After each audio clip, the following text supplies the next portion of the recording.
can you change someone who doesn't want to change? The answer is yes.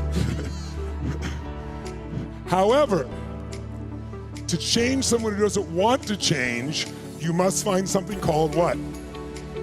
Leverage. Leverage is what makes change go from a should to a must. See, write this down if you would.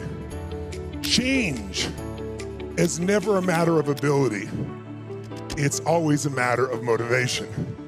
Or another word for that is drive or reasons. I'll say it again. Change is never a matter of ability. Anyone can change. It's always a matter of motivation or drive, or another word for it would be reasons. I remember I was doing work one time with a woman and she was very health oriented. She was a colon hydrotherapist, but she was very ill.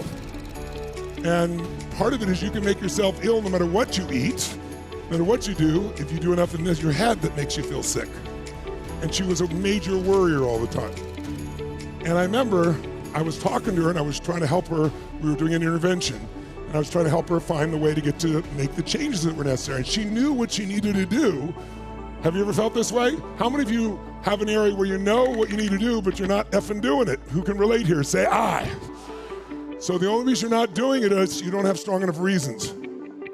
It's because whatever you're doing that's not good meets some of your needs for certainty, or significance, or variety, or connection.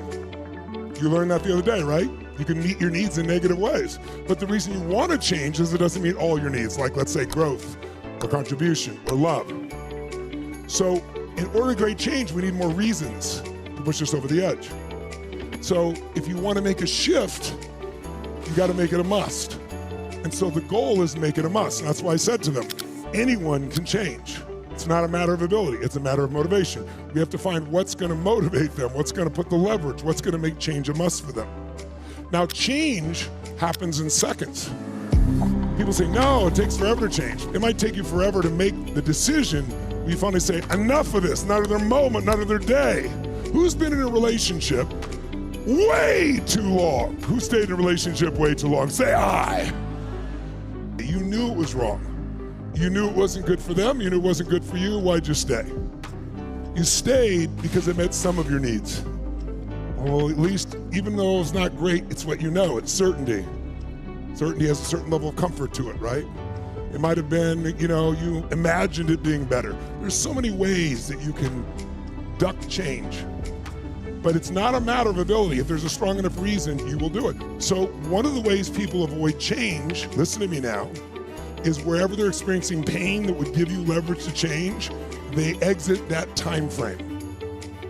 You ever wonder how someone could go to a doctor, they're told they have lung cancer, they smoke, and the doctor says, if you don't stop smoking, you're gonna die, and they keep smoking. You would think that would be enough leverage for some people. It is. Some people, that still won't do it. Do you know why? Because their brain goes, well, George Burns smoked until he was 102 years old. And they say, because no one knows the future, so you can make it up. Or they escape the leverage by saying, well, I've smoked in the past and I was okay. We've all had moments of change. Who's had a relationship like that and you finally got to a point where you said, no more, not another moment, I'm out of here. It was painful in the past, it's painful in the present, it's painful in the future, it's over. Who's done this? Say I. When you link pain to the past, present, and future, there's no escape. And so you change. How many got something that needs to change that has not? Then you don't have enough leverage. And you have to use pain judiciously, just a short burst to break the pattern. I'll give you an example. How many of you have had a certain food or a certain alcohol or a certain dessert that you loved until one day when you had an experience where what you consumed came out of you in multiple locations? And as a result, this food, this particular alcohol, this particular dessert that you used to love, you have no desire for it. It doesn't take willpower. You have no desire. It almost makes you sick to think of it. Well, guess what? You changed in a moment. How did the change happen? All that happened in that moment is your brain changed what it associated in your nervous system. It's a technical term, it's called neuroassociation. It just means your brain linked pain to what it used to link pleasure to. And when you link enough pain to something, your brain will avoid it at all costs. If you link enough pleasure, your brain's gonna go for it. The bottom line is, what happens to us can be horrific, but what really controls us is the meaning. Have you gotten that now? So no matter how horrific the experience we've all been through, and there's a lot of horrific experiences we'll go through in our lives, we gotta know that we can heal any of those as long as we can find a greater meaning. Somehow that makes us stronger, makes us care more, makes us give it more, and the meaning is the power. Change the meaning, you change your life. We are not our biography. We are the decisions we make about what things mean and what we're gonna do about it. I usually will turn on the TV in the background, put some old movie or some news or something on. I see this black and white movie called A Christmas Carol, the Dickens classic. And as I started to watch, I saw that movie through different eyes. Because what is the Christmas Carol about? You all know the story, right? And a main character who didn't want to change. Scrooge is this man who doesn't want to change. And he thinks he's successful because he's mean. Because he had a partner he loved who died, and then he was angry. He thought he may have cheated him, and so he decided to hate the world, and he's very financially successful. He thinks it's because he's mean. Many times in life, we do things, and we think they contribute to our success or failure, and it has nothing to do with it. What makes you believe something? If you're in a relationship, and it's so loving, and it is so passionate, it's the greatest relationship you've ever had, and then boom! It ends brutally, painfully. What is your brain gonna do? It never wants to feel this way again. So it's gonna quickly make up a meaning, a guardrail to protect you. But see, the wall that protects you also imprisons you. So if you're in this great relationship and it ends painfully, your brain's gonna wanna never do that again, so it'll come up with a belief, it'll make one up. Relationships are painful. Don't ever get that close again. And guess what? It'll work on the surface, but then they'll be in pain the rest of their life because they'll never have a deep relationship. Who gets it? Or the belief could be, that's how men are, or that's how women are, or Germans are, or Americans are, or French are. All the generalizations, remember our brains generalize, they distort and delete. If we don't think clearly, our survivor mind will put us in prison. And so what we want to do is free ourselves. But to free ourselves, we've got to break those associations. We got to go, no, it wasn't men, it wasn't relationship.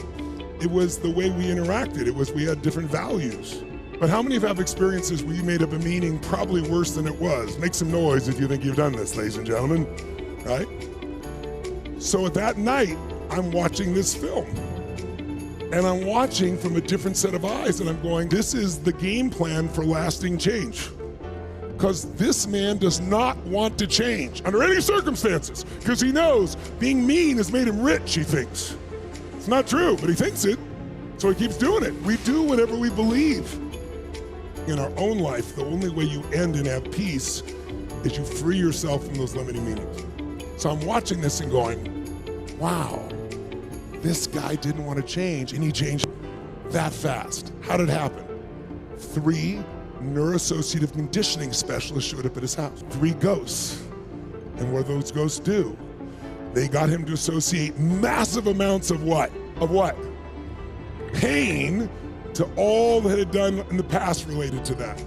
But then when he thought he couldn't handle it anymore, they brought him to the present and gave him unbelievable pain in the present.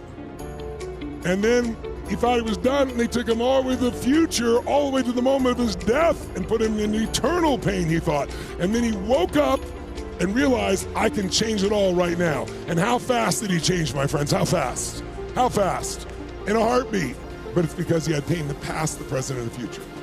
There was no place to escape. The leverage is there. If I put a wall here, here, and here, and the one behind, and I start to close them, magically you'll move that direction. So we want to do that for ourselves. We want to free ourselves. Who's up for that? Say I.